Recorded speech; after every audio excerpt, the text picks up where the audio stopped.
সুপ্রিয় দর্শক, যাদের এনআরসিতে বায়োমেট্রিকের কারণে আধার কার্ড হয়নি, বায়োমেট্রিক ব্লক হয়ে রয়েছিল, ওনাদের জন্য সুখবর।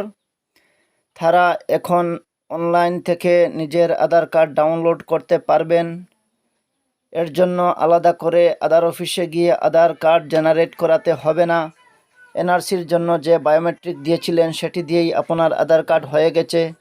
যাদের মোবাইল নাম্বার সঠিক রয়েছে, যারা এনআরসিতে সঠিক মোবাইল নাম্বার দিয়েছিলেন, এখনও মোবাইল নাম্বারটি অ্যাক্টিভ রয়েছে, ওনাদের মোবাইলে ইতিমধ্যে আধার কার্ড হয়ে গিয়েছে বলে মেসেজ এসেছে।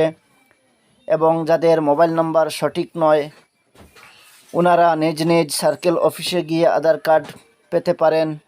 অবশ্যই সার্কেল অফিসে যোগাযোগ করলে নিজের আধার কার্ড পেয়ে যাবেন।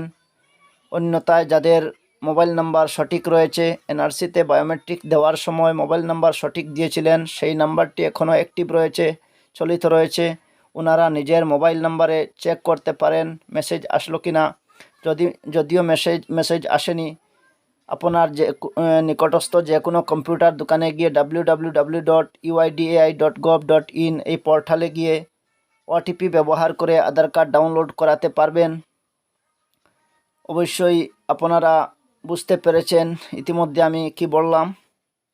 আবারও বলছি, যাদের মোবাইল নাম্বার সঠিক দিয়েছিলেন এনআরসিতে বায়োমেট্রিক দেওয়ার সময়, ওনাদের ইতিমধ্যে মোবাইল নাম্বারে মেসেজ এসে গেছে আপনার আধার কার্ড হয়ে গিয়েছে বলে।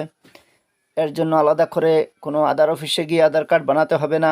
এনআরসির বায়োমেট্রিক যে দিয়েছিলেন সেটি দিয়েই আপনার আধার কার্ড হয়ে গিয়েছে। অনেকে ইতিমধ্যে ডাউনলোড করে ফেলেছেন, আপনিও ডাউনলোড করে ফেলুন। নিজের মোবাইল নাম্বারে মেসেজ আসবে অবশ্যই। যদি মেসেজ না আসে তাহলে আপনার এনআরসিতে যে বায়োমেট্রিক দিয়েছিলেন সেই রিসিপ্টটি এবং যে মোবাইল নাম্বারটি দিয়েছিলেন সেটি নিয়ে যে কোনো কম্পিউটার দোকানে গিয়ে আপনার আধার কার্ড ডাউনলোড করে ফেলুন এবং প্রয়োজনীয় যে কাজগুলা আধার কার্ডের জন্য আটকে রয়েছিল সেগুলা সম্পন্ন করুন। ধন্যবাদ সবাইকে।